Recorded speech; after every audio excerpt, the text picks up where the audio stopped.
fans running on the playing field this season. Well, Wednesday, an incident involving a player, the Pirates' Randall Simon. He swung a bat at the Italian sausage character portrayed by a 20-year-old South Milwaukee woman. She went down. Another sausage went down as well. 2 of the 4 sausages down. Simon was taken away and questioned by sheriff's officers. He's in the back of the car right there. If Simon was only kidding around, the Milwaukee Brewers organization is not. They are not happy. We're outraged at this conduct. It's one of the most despicable things I've seen in a ballpark in a long time. It's just an inescapable act of somebody who had no reason being to do this. Frankly, I was sick to my stomach.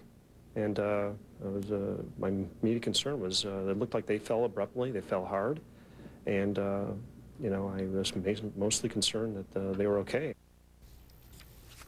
Randall Simon was arrested on suspicion of misdemeanor battery by the Milwaukee County Sheriff's Department. He was released as soon as Thursday. The district attorney may decide whether or not to press charges. A spokesman from the sheriff's office would not release the names of the women in the sausage costumes.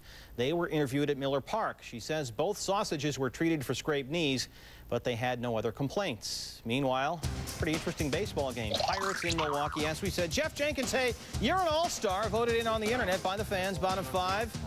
Jenkins facing Chris Benson, everybody wearing 1978 throwback unis. Robin Yount, he was a member of the 78 Brew Crew. And Willie Stargell, of course, Pops.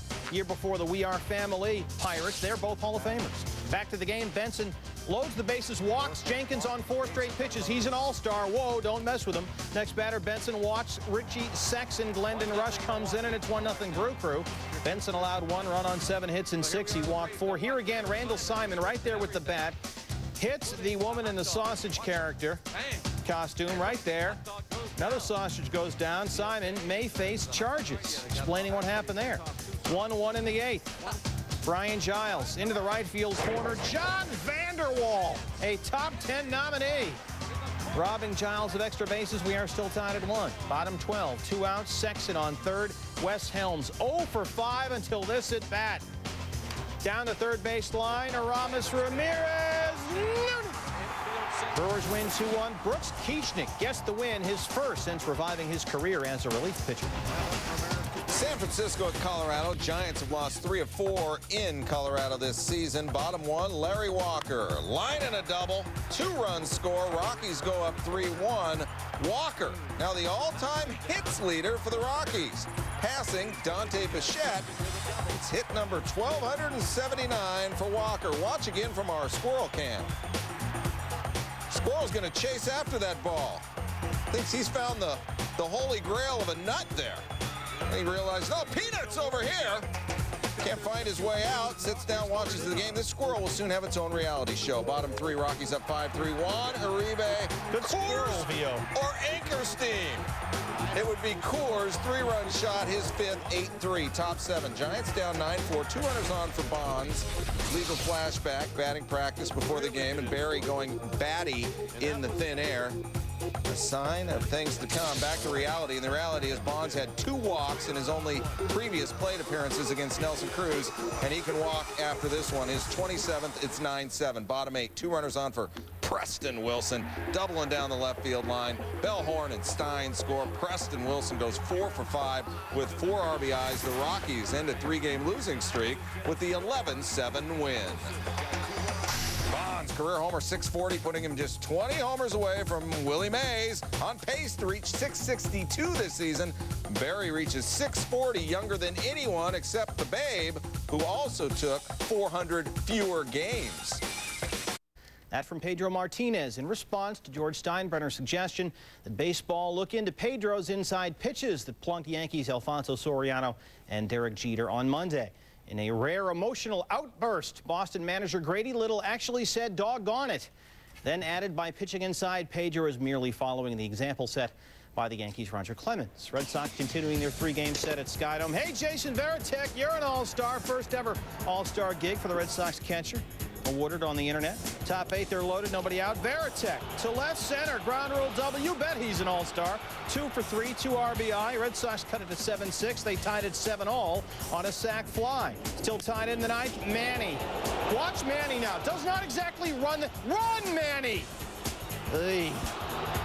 Blue Jays get all confused out there. And Manny again will stop around second. This should have easily been an inside the park home run. Instead, it's a stand-up triple because Manny spent most of the time watching the ball instead of running the bases. He tends to do that. Next batter, David Ortiz. Another big hit for this guy. Left center field gap. It's a double. Running hard all the way. Ramirez scores. 8-7 Boston. Bottom 9, nobody out. Frank Catalano off B.K. Kim to right for a double. What a night for Catalano. 5 for 5, a homer. He drove in 2. Hustling in there as Trot Nixon has issues in right field. Same inning, 1 out. Delgado up with the first base open. Howie Clark on deck. So what do? Do you pitch to him? Do you walk him? Do you pitch around him, Grady Little? He wants BKK. You know, we traded Shea Hillenbrand to get you. Pitch to Delgado. I don't care if he leads the major leagues in RBIs. Here's Delgado. 1-2 pitch. Fouls it off. Next pitch. Battling. 3-2 count. Delgado again fouls off the Kim pitch. Still 3-2. Gets him. 2 outs, a huge strikeout. Delgado, though, 3 for 5, knocked in his major league leading 94th run earlier in the game. After a hit batsman, Eric Hinsky is up, gets a called strike 2. We flash back to Tuesday, Kim facing Hinsky. Kim strikes Hinsky out on a pitch on the outside corner to end the game. Hinsky was not happy. Let's get back to Wednesday. Kim, same pitch. That's definitely a strike, and it ends the game. Again, Hinsky not happy. Red Sox come back to win 8-7. New York at Cleveland. David Wells is 6-0 on the road this season. He is also 40 years old, which isn't that old. CC Sabathia, 6-0 in night games this season. He's 22. That's young. Both fellas on the large and in-charge side. The most important number, Wells is 17-4 career against the Tribe. Sabathia, Cleveland's lone all-star, 1-4 career against New York. CC in trouble with the first 3 Yanks reaching, and look who's back. Bernie Williams, first game since a trip to the DL in late May, drills the ball off Ricky Gutierrez. Alfonso Soriano, who walked, runs home, E6. Yankees get 3 in the first. Top 4, Todd Zeal with a runner on second. That runner scores if Coco Crisp doesn't make that catch. That catch is a top 10 nominee glove. Glove me do. Top 7, Yanks still up a field goal. Williams grounded into a double play in his last at-bat. Snaps an 0 for 23 slide with the RBI single. It's 4-0. Top 8. Derek Jeter went 3 for 4 against Sabathia. He's gone. Jeter greets Jack Crescenz with a 2-run double. Season high 4 hits for the Yankee captain. And New York wins it 6-2. Atlanta at New York. Tom Glavine's 3rd trip against his former club. Now remember, Glavine once broke a rib hurling after eating an airline meal. These numbers will make Mets fans barf. An ERA near 10 and 6 homers against the Braves this season. Chipper Jones always hurts the Mets. Doesn't matter who's pitching. Top 1, he drops the high shot to right. Rafael Furcal, who walked to lead off, scores. Runners on the corners for the next batter. That's Andrew Jones. He goes up the middle. Gary Sheffield scores. Braves get 3 runs on 4 hits in the first frame. They're up 3-1 in the 6th. Julio Franco's only home run this season came off Glavine in May. Sir, may I have another one? I thought you were going to do something else there. Glavine gave up 5 earned in 5 2/3 afterwards, said Questek rained on his parade. This was a rainy day game, 44-minute delay. When the clouds lifted, the cloud over the Mets stayed. Runners on the corners. Jason Phillips grounds into the inning-ending double play in the 8th. And bottom 9, John Smoltz, 3 outs for his major league leading 34 save, 36 chances. Tough chance for A. Jones. 6-3 Braves. Russ Ortiz, the NL's first 12-game winner. Peter Gammon, tell us why Ortiz has become so good. Expos and Phils back in Montreal. Oka with a no-hitter in the 5th. Todd Pratt up the middle, hits the mound. Jose Vidro with a top 10 nominee gets Pratt. Still no hits through 5 for Tomo Oka. Top 6, Tomas Perez. Heads up. Oka avoids the lumber and makes the play. No-hitter through 6. We go to the 7th. Placido Polanco. Another bat gets loose. This is into the stands, and fans not giving it back. Canadian thing, I guess. Polanco gets a new bat. Down the line, Edwards Guzman. All right, Neil Everett, is that a hit or an error? It's an error. Guzman mishandles the transfer. Could go either way. It is scored Dun-dun-dun-dun, a base hit. That's the Canadian exchange thing. Flashback to June 29th. Oka had a no-no in the 7th against the Blue Jays. Ball hit to guess who? Edwards Guzman on the other side, and you can't handle that one either. That one was ruled an error. 2 batters later in that game, Carlos Delgado. When does he not hit a double? And that took care of Oka's no-no. So let's get back to Wednesday now. Next batter after Polanco, Bobby Abreu, and there goes the no-no big time. 2-run home run to right, his second in as many games. Oka allowed 2 runs on 3 hits in 8. Tough loss. The homer, Abreu's 14th. Bottom 8, Edwards Guzman. This guy's killing him. 6-4-3 to end the threat. Millwood a shutout, a 3-hitter. Phils win 2-0. San Diego and Arizona D-backs have won 10 consecutive homers. Now the team record is 11. On June 9th, Arizona was 30-33, 9.5 games back. They're 18-18 at home. 1 month later, D-backs are 50-39. Bottom 1, 1-0 Pods. Luis Gonzalez facing Jake Peavy, and Gonzo is now 6 for 12 with 3 home runs career against Peavy. His 18th game tied at 1. Bottom 2, Steve Finley came in 5 for 9 with 2 home runs career against Peavy. You do the math. His 15th solo shot. D-backs lead 2-1. Chris Capuano brought up from AAA Tucson. Top 4, Xavier Nady. High heat. Capuano, 7 innings, 3 hits, nothing earned, and Padres intentionally walked Gonzo. And I know you know that ball is Gonzo for Shea Hillenbrand. He's 11 for his last 14. D-backs win it 8-3. The field atop the AL West, continuing their visit from Mike Hargrove's Orioles. Orioles 68-59 all-time in the old building. That's why they blew it up. Since then, they've been equally awful at Safeco Field. In fact, worse. 1-16 all-time in the Mariners' new crib, as the kids would say. Bottom 4, Orioles up 1-0. Randy wins to right. Jay Gibbons sticks the landing. I'm going to make that a top 10 nominee. Great diving catch by Gibbons and right. Bottom 6, Tony Batista. Apparently the graphics department not with me on that one. His 16th, 4-1 Orioles. Ryan Franklin gives up 4 runs on 8 hits and 6 2/3. Top 8, they're loaded. Davy Cruz drops one in, scores Gibbons, 5-2 Orioles. And hey, no need to blow up this stadium. They get their 2nd ever win at Safeco, 7-2.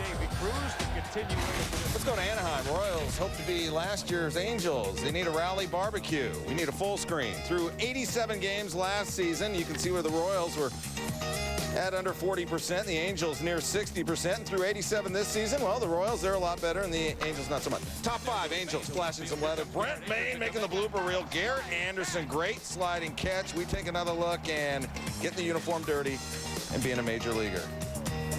Ken Harvey of the Royals. He's had a tough season thus far. A legal flashback to June 11th. Royals hosting the D-backs. Harvey going after a foul ball down the right field line, and I've fallen and I can't get up. Held on to his nachos, though. Flashback again. J.D. Drew and Harvey crash into each other.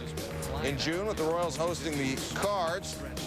Let's go back to Wednesday night and a little reality. Top 6, runners at the corner, 2 outs. Royals try the double steal. Francisco Rodriguez throws the second. Harvey breaks for home. Gill throws for home, and Harvey levels Molina at the plate. Molina. No Ray Fosse, he hangs on. Bottom 6, Angels down 3-2. Sean Wooten facing Jeremy Affeldt. 3-run home run to left, 5th for Wooten, and the Angels are up 5-3. Top 9, Troy Percival on the mound in last 12 appearances. He's given up 1 earned run. Aaron Guile, deep right. Jared Patterson trying to tag and go to second, and the Angels hold on to win it 5-3. Havlich to you, too. Advantage, Dusty Baker. Top 1st, advantage, Gary Wood. Gets Pudge, then Juan Encarnacion, who was 4 for 10 against Wood coming in, struck out 3 times Wednesday. Top 3, scoreless, no one on, and Sammy Sosa is going to keep it that way. Juan Pierre with the shot, and Sammy with the crazy little thing called glove. Sosa celebrating with his stretch on the same day that Ernie Banks conducted the 7th inning stretch, and it's no stretch that that's a top 10 nominee. Bottom 5, Marlins up a run. Tom Goodwin on the run. Alex Gonzalez can't make the catch, and they're not catching Goodwin. He goes to third on the shortstop error. Next batter is Sosa. Grounded out in his first 2 at-bats. Finds a base hit. And we find this game tied. Top 7 still 1 up. Gonzalez up and down. Whiffed 3 times against Wood, who struck out 12 through 129 pitches, 79 strikes, recorded his 2nd complete game of the season. And the Cubs record the win when in the bottom of the 8th, Sammy reminds us all that there's nothing like a good piece of hickory. Off Carl Pavano, his 15th this season, 5-14 of his career. Cubs will add 2 more, and they win it 5-1. Since Sosa's return from the cork bat suspension on June 18th, he's hit a major league leading 9 homers while batting just a smidge under 300. Jim Edmonds, NL leader in home runs this season with 27, has 8 over that same span, as does Barry Bonds. Los Angeles at St. Louis, the NL's stingiest pitching against the NL's top offense, bottom 3. Pitching wins as Kazushige gets Albert Pujols to look at strike 3. LA leading 6-1 in the 4th. Mike Matheny goes left. Chad Hermanson goes airborne. Top 10 nominee Hermanson being very due. 6-4 in the 6th, and here comes Pujols. Came in batting an NL leading 368. There goes Pujols. Tony Gwynn, why? Well, the reason Albert Pujols is struggling is funny because it's usually the reason that makes him a great hitter. He is not hitting the ball to the opposite field. When we start to see him hit balls the other way, that's when he'll get back to being the Albert Pujols that we've seen all year. Let's go to the bottom of the 9th. Uh-oh, 6-5. Scott Rowland, you better be wearing sunscreen because Eric Gagne throwing heat. 31 for 31 in the save department, and the Dodgers win this game 6-5. Reds losers of a season-high 6 in a row coming into Houston Wednesday. Bottom 1, they're loaded for Adam Everett. Oh, off Danny Graves' first career grand slam for Everett. It's a 6-run Houston first. That's lots of run support for Jeremy Robertson. And Jeremy Robertson, come on down. Let's meet him. First of all, it's pronounced Jeremy. Spelling's a little tricky, we know. Made his major league debut last September, and he has not lost in his last 12 starts. Houston 10-2 in those 12 starts. Top 2, Robertson facing Russell Branyan. And Robertson with some high heat to Branyan.